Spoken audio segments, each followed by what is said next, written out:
single by choice. I will tell anybody, do not come in here and disrupt my peace. If you're not going to protect my peace and preserve my peace, I'm not interested.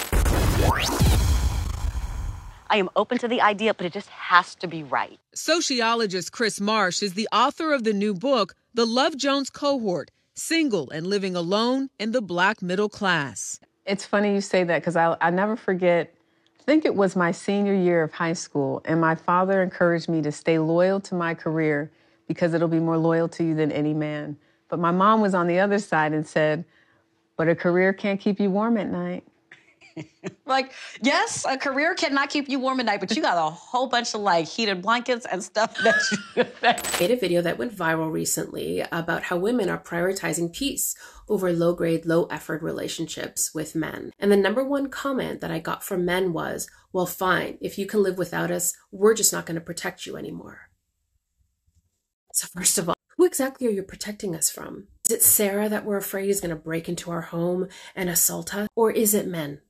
Is it men that you're protecting us from? Secondly, when women say that we'd rather have peace and safety, we're not talking about physical safety. We're talking about emotional safety. The reason there is an epidemic of lonely, depressed men is because women would rather be alone than in an emotionally unsafe relationship. I feel that we're in emotional danger when we can't be vulnerable and express how we feel. We're being constantly criticized or put down or ignored. For all the men run to the comments and say, well, we want to be valued too. Yes, you deserve that. But why are 72% of divorces initiated by women? And why statistically are women thriving in singledom and men are not? It is because women en masse are willing to put in the work, be self-reflective, and do what it takes to show up, and men simply are not. I am learning that being a woman in her 30s who is single by choice is a radical concept to some people. So Valentine's Day was a couple days ago. It's my favorite holiday, has been for years. I planned this super cute solo getaway to Santa Barbara, like an hour and a half from where I live. I booked a spa day. I booked dinner for myself, like the whole thing. And I was so excited. And while I was there, after my spa day, I'm having a glass of wine. I'm playing Pac-Man while someone makes me a snack. I get a text from the guy that I've been on a few dates with, and he says, Happy Valentine's Day, and asked what I'm up to. So I sent him some pictures of the day so far, and I'm like, oh, I'm up in Santa Barbara. I'm having a great time. And he texts back like, what? Did you plan this? I would have hung out with you. You didn't have to follow like a quarter life crisis at PCH and spend a bunch of money. And I was so confused because I was like, what about this day looks like a crisis to you? I'm literally having the time of my life. I'm so happy. And then putting the pieces together, what I realized he thought was that I woke up on Valentine's Day, was sad that I was single, and drove an hour and a half away and spent a bunch of money to try to like make myself feel better.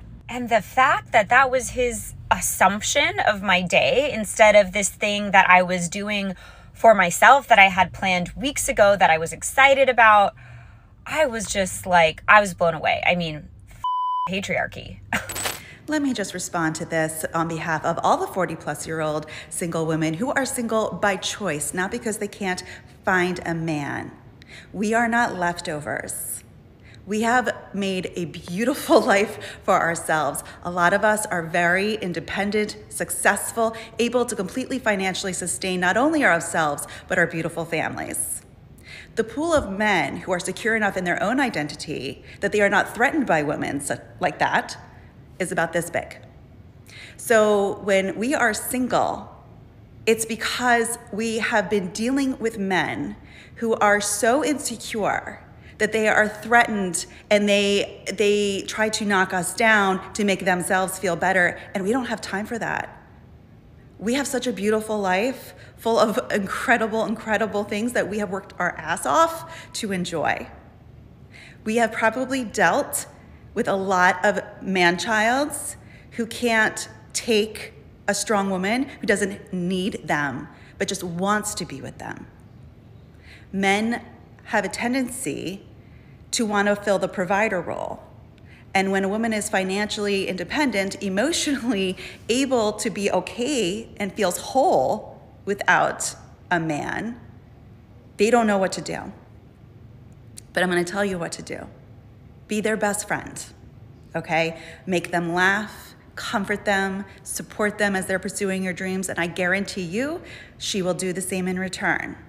So to all the men out there wondering what's wrong with her, why is she still single when they see a 40-plus-year-old woman, understand that she is blissfully happy, so thrilled in her life that she doesn't want to have to deal with your insecurities because you're not.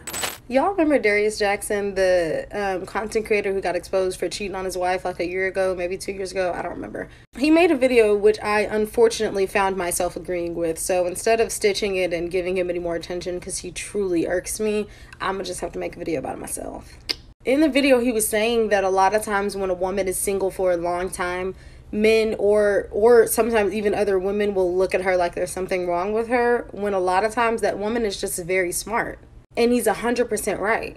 The longer that you go without a man, the clearer you start seeing things. And the clearer you can see, baby, the worse it is. But no, seriously, when you stop operating from a place of, oh, I need a relationship, I need a man, and you start really looking at these men for who they are and what they have to offer and what they can really bring to your life, the quicker you will start to realize that a lot of them are just not worth all of what we thought that they were. This is not me hating on men. This is not that. This is me defending single women. That's it. The longer that you go without a man, the less stuff that you start to tolerate, and the better you are at detecting when a man is really not worth your time. When your desire for partnership stops overriding your desire for genuine respect and genuine love, then you will start to see things so differently, and it is going to change you. You're going to make decisions that you probably would not have made before, and you're going to be a lot less willing to accept and settle for just anything. And the longer that you go being alone, at least in my experience, the more you enjoy being alone. And then that means when a man does come along, he's going to have to actually do something. You're going to have to make a real difference in my life, and you're going to have to make it very clear, because I am no longer just looking to be booed up just for the sake of being booed up. No, sir, you're going to have to come over here with something tangible, something real, and something genuine. Otherwise, I can stay by myself. And the clearer you can see, baby, the worse. She talks here about how we need to stop this stigma of single women, because single women actually are single by choice, and they're single because they've done the requisite work to realize what they're worthy of, and they have now replaced that with the need to be chosen. I have been going through this the last year, and it is absolutely a mind F when you realize how much you have put up with mistreatment and breadcrumbs because you need to be chosen. And it is a thing that is replete in our culture, especially for women. We are taught from a young age via Disney movies that to be chosen is the end game. And especially in a religious patriarchal structure that I grew up in, I was taught as a little girl that to be chosen by a man was the ultimate goal. And once I was no longer chosen by a man because I was choosing to be a hermit, I was being very choosy with the types of men that I allowed into my sphere, I had to reckon with myself. I had to reckon with my value, with my self-worth. It has probably been the hardest shadow work I have ever done, because when people talk about decentering men, that does not mean that we hate men, and that does not mean that we want to be single forever or that we never want to be in a relationship again.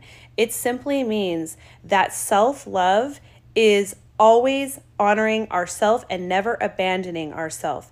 And too often, women, myself included, some of my girlfriends, they are self-abandoning to be chosen. They are putting up with breadcrumbing and toxic behavior from men to be chosen. And so all decentering men means is loving yourself enough to be single and to attend to your own needs rather than abandon yourself over and over again to be chosen. It is a huge part of self-love. Self-love is not all bubble baths. It is never abandoning yourself. And I will tell you right now, having stringent standards, having the bar be up here as opposed to it being down here, has drastically decreased the amount of male attention that I have. And it has forced me to go inward and heal myself and look at all of the ways that I felt my whole life that I needed to be chosen to have value and worth and to find value and worth within myself without it centering around being chosen by a man. You know what? I had a friend ask me why I'm not out there dating. And this is why. Men are crazy. Y'all crazy. You all don't respect women anymore. You all don't respect the word no. You all expect to get something for putting out something very little. I'm sorry. My time is an investment. Now, I'm not asking you to spend thousands of dollars on me for a date, because I could, most stuff you could buy me, I could buy myself. Honestly, I can't. I can go out and buy myself a $400 dinner if I want to. I could do that. I can go buy myself a cup of coffee too. But I'm not going to put out because you bought a dinner. No, it don't work that way. You have to prove yourself and who you are for me to even consider letting you into my energy. I'm going to call it my energy. And then I fought some of these women out here too from allowing men to be in their energy too soon. You know, you got to prove your worth. Just like in the animal kingdom, it's one creator. She narrates National Geographic, and she was like, the man is the provider. And every time I see those videos and the animals sitting up there making the nest and trying to make things a traffic to prove to the female chooses, not the other way around. We choose. A lot of us choose bad. I'm not going to say I've chosen bad, but, you know, since I've gotten older, I'm very selective. And, you know, like I said, I'm not the one to play with. So I have an unpopular opinion, and it's one that people try to convince me all of the time that will change, and it hasn't, and I still feel very strongly about it. And that opinion is that I never want to get married or be in a relationship. Right? I have people tell me all of the time how lonely I must be, and that's not the case at all. I have a son who I love so much, and we have fun playing games and doing activities together. And then when he's at his father's house, I have 2 dogs and some chickens and multiple businesses. I have hobbies. I'm learning multiple languages. I'm writing a book. I'm never lonely. I'm never bored. I never feel sad. And okay, not that I never feel sad, but I never feel sad about being single. And that woman with the list about being pregnant, that's how I feel about relationships. I see these couples and I see the inequalities and I see the picking and the passive aggressive, okay, honeys, and the women just managing the workload. And I was that woman at one point. I was crying and begging for help with the housework. And I was working and going to school and taking care of the kids and taking care of the house. And I never want to be put in that position again. And quite frankly, I worked so hard to get where I am with my finances, with my businesses, with my mental health, with my happiness, that putting all of that in the hands or letting another human have some impact on that when I can't control their actions, it just doesn't seem worth it to me. It feels a lot like when women say they don't want to have children and people try to convince them that they will eventually. That's how I feel about this. And I think that we should normalize women not wanting to get married or not wanting to be in a relationship.